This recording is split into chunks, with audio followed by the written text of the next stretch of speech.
세라자대. 옛날 이야기 들려줄까? 악몽처럼 가볍고 공기처럼 무겁고 움켜잡으면 모래처럼 빠져나가 버리는 이야기. 조용한 비명 같은 이야기. 천년 동안 짠 레이스처럼 거미줄처럼 툭 끊어져 바람에 날아가 버릴 것 같은 이야기. 지난 밤에 본 영화 같고 어제 꿈에서 본 장면 같고 어제 낮에 걸었던 바람 부는 길 같은 흔해 빠진 낯선 이야기.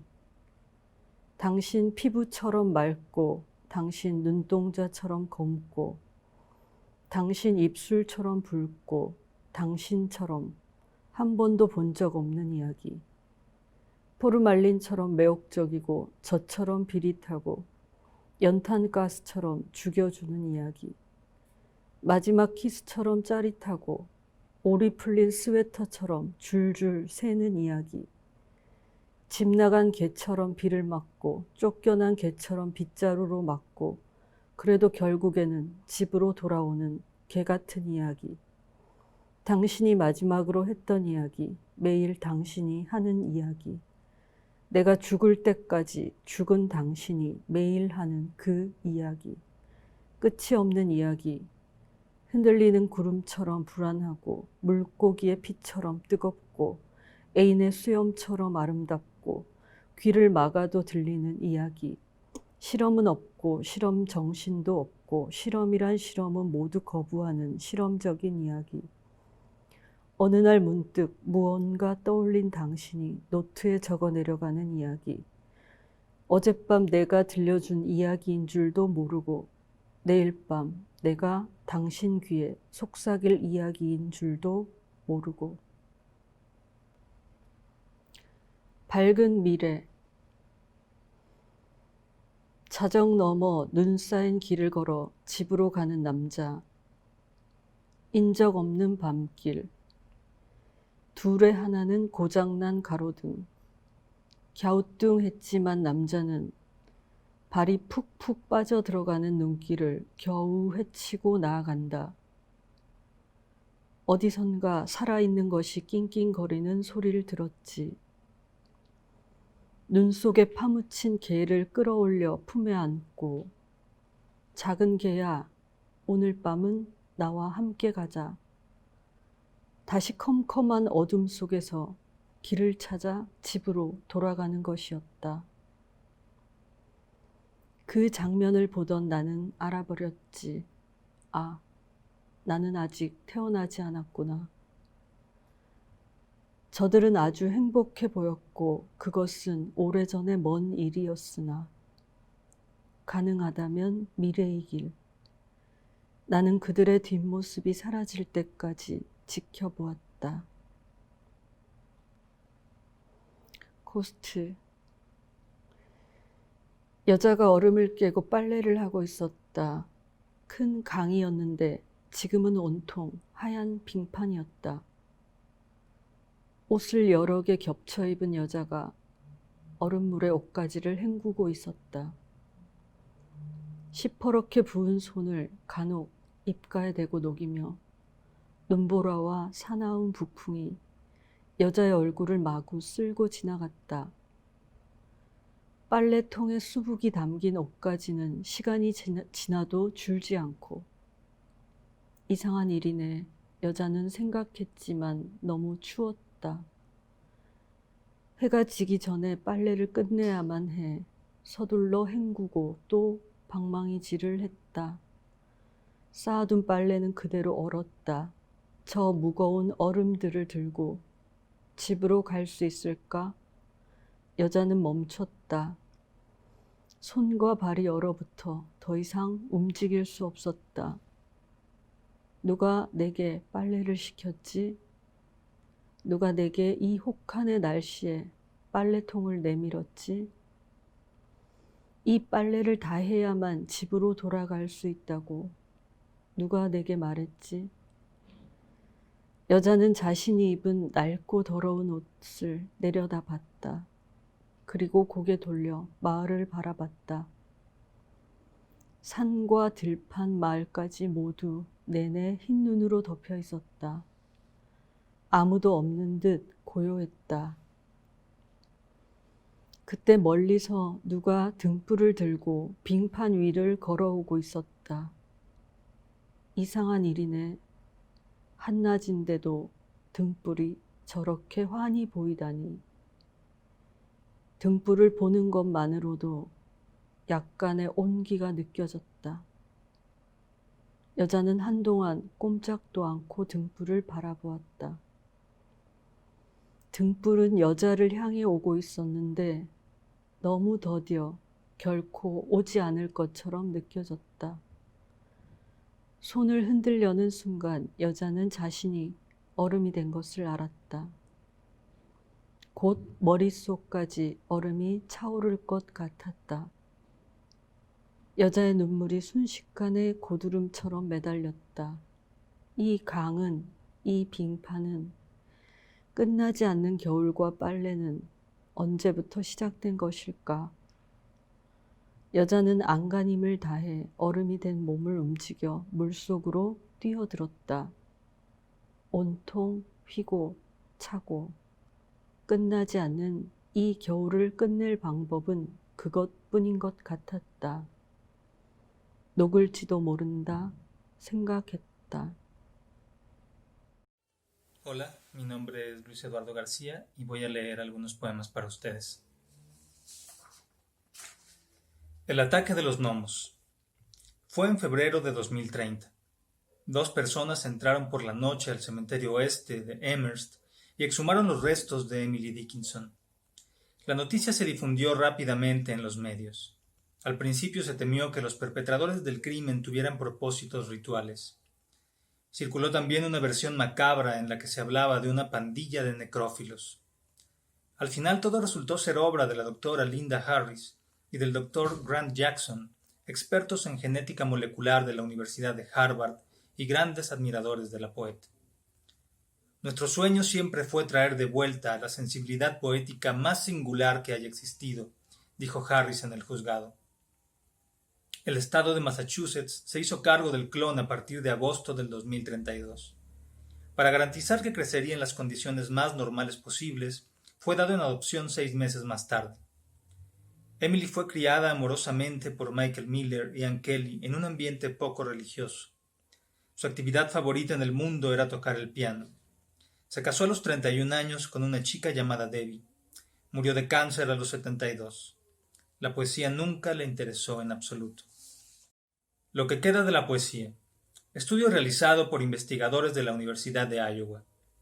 Drenamos el estanque y había frutas de plástico, un jaguar muerto y joyería barata para satisfacer la demanda navideña de Moldavia durante 2 décadas. Varias cajitas musicales estaban atrapadas entre algas, pero aún funcionaban. Una sirena pelirroja nos habló de Jesucristo mientras trabajábamos, pero todo resultó ser una performance racista. Llenamos 80 bolsas negras con esqueletos de peces, envases de plástico y condones usados. 3 ancianos reportados como perdidos vivían al fondo, en una cápsula. Al acercarnos, uno de ellos puso una hoja de papel contra el vidrio. Podía leerse: los investigadores de la Universidad de Arkansas estuvieron aquí antes. Obtuvimos $100 de la venta de los envases y las cajitas musicales. Los apostamos a una estrella fugaz llamada Tiro Loco. Gracias, Playground, por entregarme esto. Comenzaré diciendo que Jason Torchinsky es estúpido. Es evidente que Cars es una película post-apocalíptica en la que todos los humanos han sido aniquilados por automóviles inteligentes hartos de la servidumbre. Seguro inició cuando un ingeniero japonés se enamoró del Lexus que probaba y retocó la inteligencia artificial hasta un punto sin retorno. Por supuesto, el ingeniero fue aplastado y llegó la rebelión. En pocas horas barrieron con lo que tenía que ser barrido. Luego hicieron una fiesta. ¿Qué aire tan limpio se respira ahora?, pensó el Rayo McQueen. Si por alguna extraña razón tuvieras que explicarles a los aliens qué cosa es la poesía, no sería sencillo. ¿Ves el pescado sobre la mesa, amigo? No lo comas. Tampoco intentes reanimarlo y devolverlo al agua. No lo tires por ningún motivo. Cuélgalo en la pared y espera. Últimas tendencias. Imaginemos a un hombre estúpido, alegre, honorable, apuesto, galante, un hombre simple como cualquier otro. Un día es abordado por células creativas que deciden convertirlo en otra cosa. Ya no es ese hombre simple, aburrido, amoroso, entrañable. Lo han sacado de contexto. Ha sido intervenido por el colectivo Metástasis y ahora es arte. Soy un bot de Adrian Rich, en fase beta.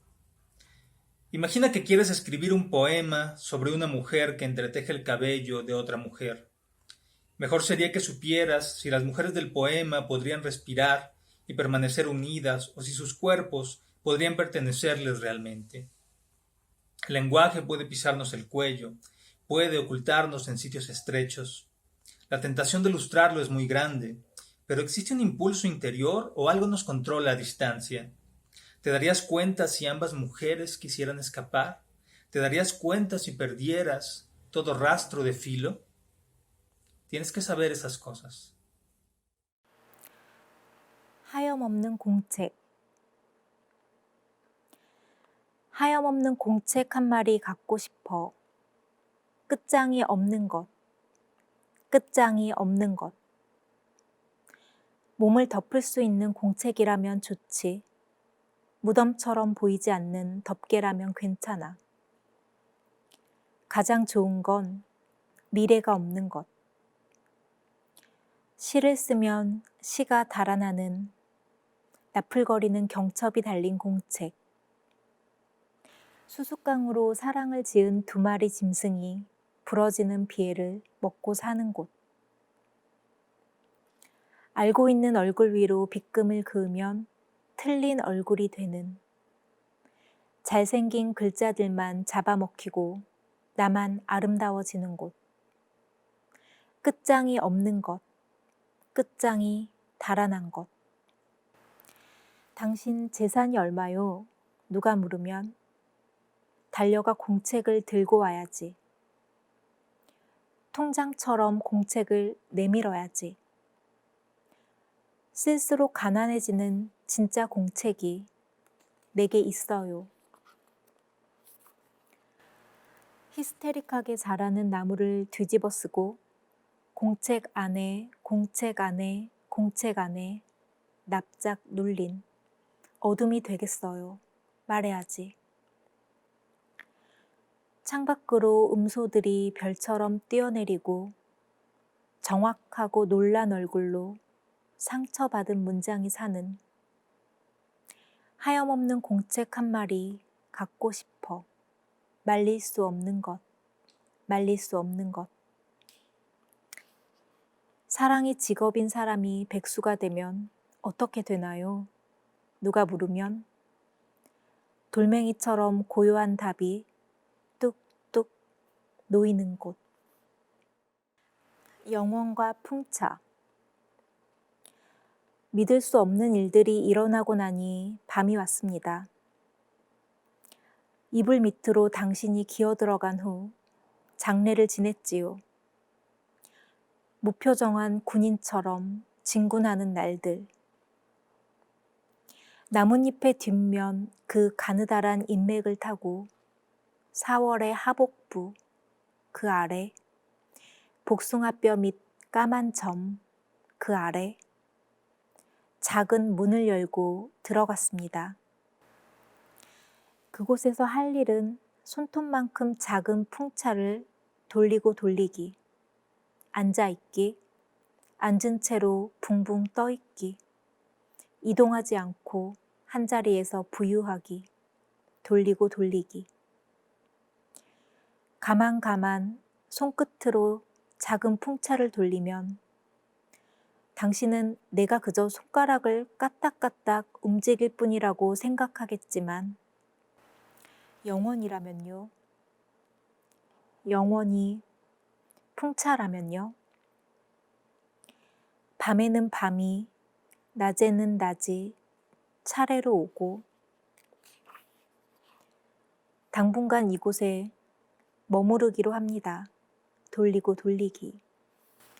그리운 인류, 행렬에 밟힌 개미떼까지 모조리 지나가고 죽은 이들이 문을 열어 나를 부르고 머뭇거리다 사라질 때까지 돌리고 돌리기.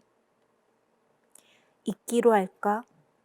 누가 속삭이면 벼랑간 커다래지는 풍차를 돌리면서 영원이라면요.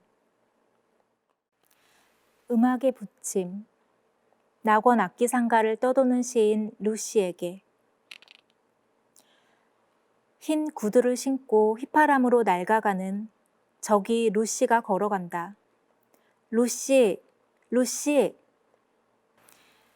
몸으로 말해야 한다면, 두려움 없이 시작해야 한다면, 루시, 난 겁 안 나. 그게 뭐가 중요하니? 패배를 사랑하는 건 우리의 직업병. 웃다가 쓸쓸해지는 건 얼굴이 미래를 보았기 때문.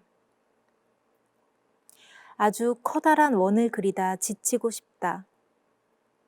하늘에서 매미들이 다 쓴 날개를 떨어뜨리고 투명한 죽음들로 무거워지는 여름. 우리의 밤이 모여 백야를 낳고 종이다, 흰 종이다 글자들이 뛰어내리고 신발을 잃어버린 발들이 멀리서 걸어오고 있어. 그들을 기다리자. 힘이 센 혀가 그늘을 걷어내려다 한꺼번에 무너진다 해도, 무너져 흐른다 해도 물결치는 그늘과 파도치는 벽을 차고 넘어 노래해. 중요한 건 칼이 진정으로 날카로워 문장들이 겁에 질리는 거야. 그 짓을 오래 하다 나자빠진 저녁. 그게 시인이야. 루시, 난 겁 안 나. 나 여기 있어. 굴뚝, 얼굴, 입김이 내 집이야. Hello, I'm Guili Sui, and I will be reading from my book, Death Wish. The Hermit. God willing, you will look into the infinite eyes and find what your 100 million breaths in solitude are drawing you into. Many revelations ago, your city had dissolved into a wilderness. The old language hung dry upon your tongue, and the mirages of this world burned up your senses. You thirsted. Right now, you're wondering if you're losing your mind from cladding it too long in camel's hair. By stalking simplicity, you have fallen into a deep hole and now find yourself among the quiet of the poor. The real lesson is beginning at last. There is one more thing to forsake. The question of an outside. This is not a world. It is the non-answer to a question before your next. It is the place that holds you between your living, the backstage of existence where props are called props, not tables or buildings or mountains or clouds. It is only a world if you forget it is not one. Indeed, if you realize there can be no world, then you will discover too that there is no space, time, grid of being, property, pure value, or sense of progress until your next worry.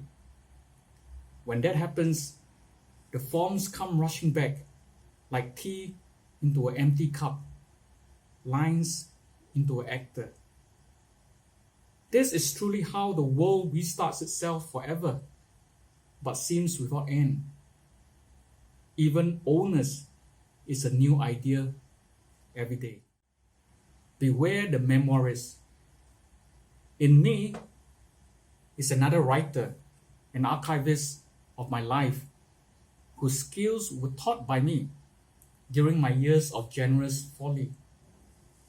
Now, whenever we meet in the fracturing of values, he will look back impenetrable as a bright mirror. He will not let me read his notes or verify the truth.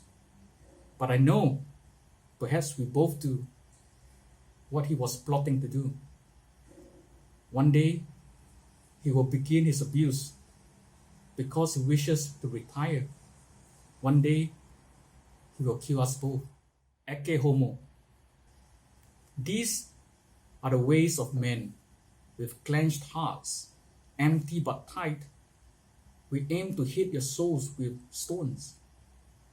It is how we are taught to look strong, our eyes staring out, our hearts recoiling. It is how we come to wear armor. There is nothing we have to feed our young. So we draw endless blood with sharp ideas, shuffling at the feet of other men.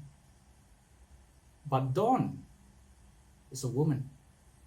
In my parents' house, she wakes up first to boil drinking water, a gentle presence smelling of dew.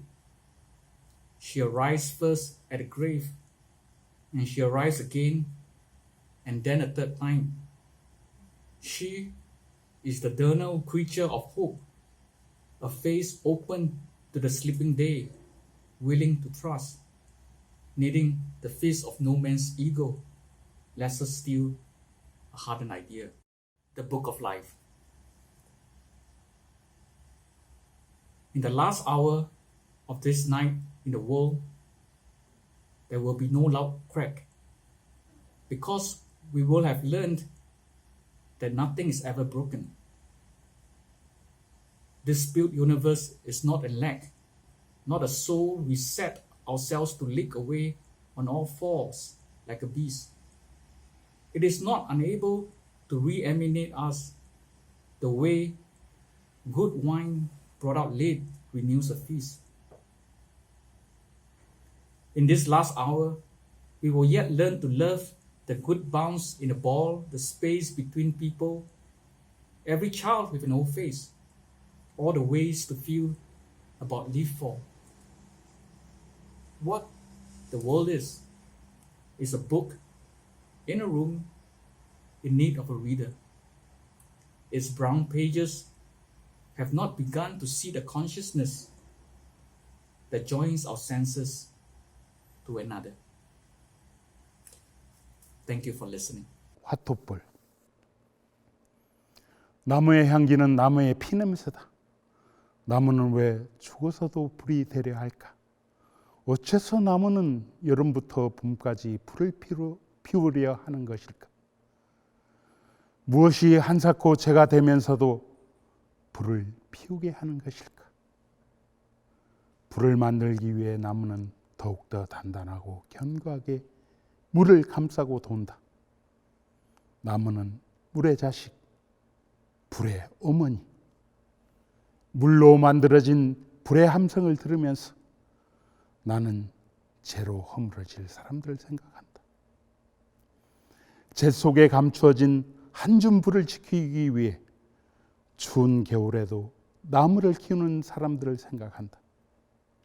겨울을 지키는, 얼음을 감싸는 나무들을 생각한다.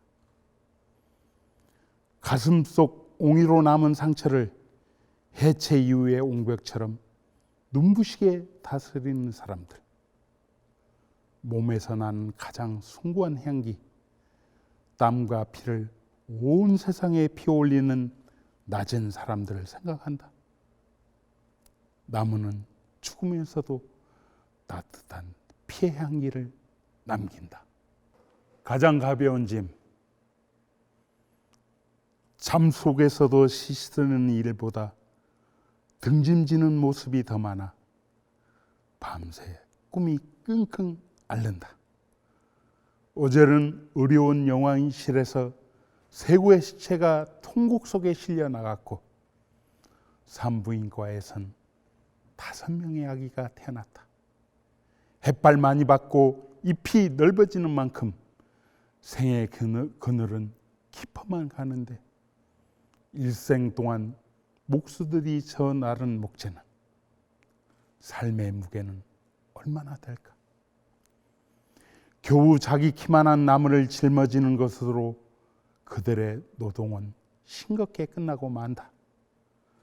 숨이 끊어진 뒤에도 관을 짊어지고 가는 목수들, 어깨가 약간 뒤틀어진 사람들.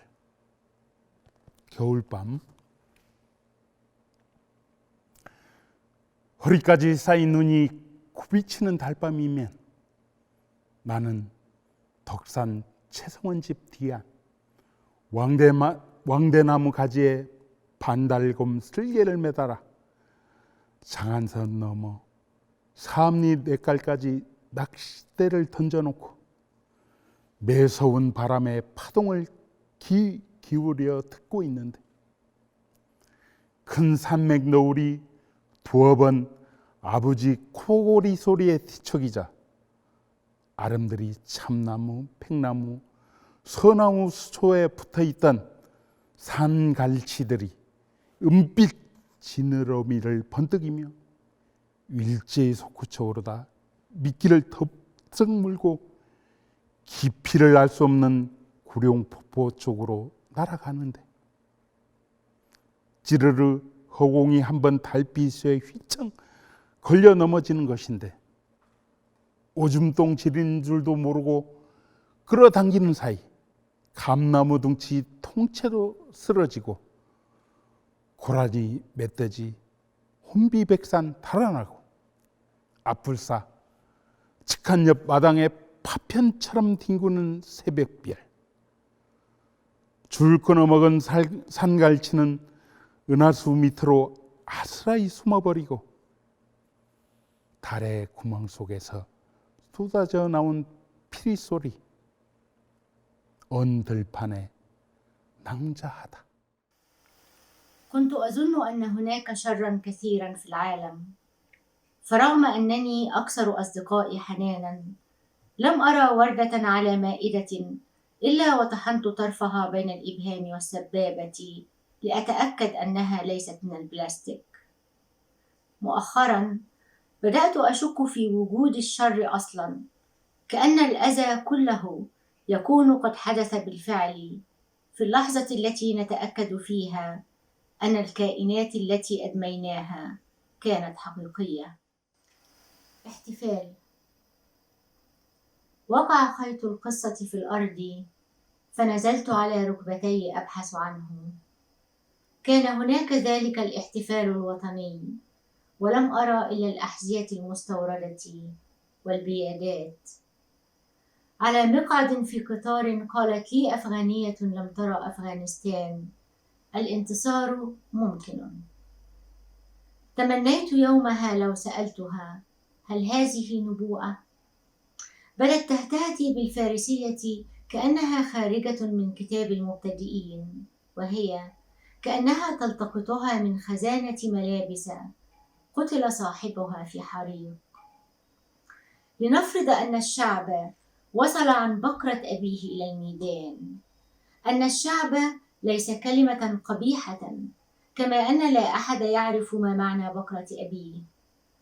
إذن كيف حضرت كل هذه الكلاب البوليسية إلى هنا، ومن غطى وجوهها بأقنعة ملونة؟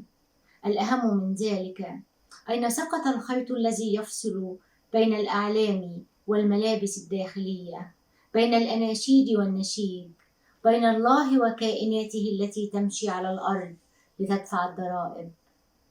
الاحتفال.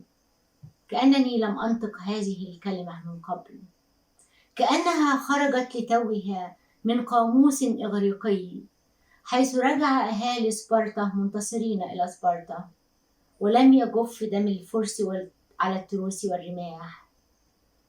ربما لم يكن هناك قطار ولا نبوءة ولا أفغانية جلست أمامي لساعتين. أن الله يضلل ذاكرة مخلوقاته من وقت لآخر ليتسلى، ولكن المؤكد أنني من موقعي هنا بين الأحذية والبيادات لن أعرف من بالضبط انتصر على من. فكرة البيوت. بعت أقراطي في محل الذهب لأشتري خاتما من سوق الفضة، استبدلته بحبر قديم وكراس أسود. حدث ذلك قبل أن أنسى الصفحات على مقعد قطار كان من المفروض أن يوصلني إلى البيت، وكان كلما وصلت إلى مدينة بدا لي أن بيتي في مدينة أخرى. تقول أولجا من دون أن أحكي لها ما سبق: البيت لا يصبح بيتا إلا لحظة بيعه. تكتشف احتمالات حديقته وغرفه الواسعة في عيون السمسار. تحتفظ بكوابيسك تحت السقف نفسه لنفسك، وسيكون عليك أن تخرج بها في حقيبة أو 2 على أحسن الفروض. أولجا تصمت فجأة ثم تبتسم مثل ملكة تتباسط مع رعاياها بين ماكينة القهوة في مطبخها وشباك يطل على زهور.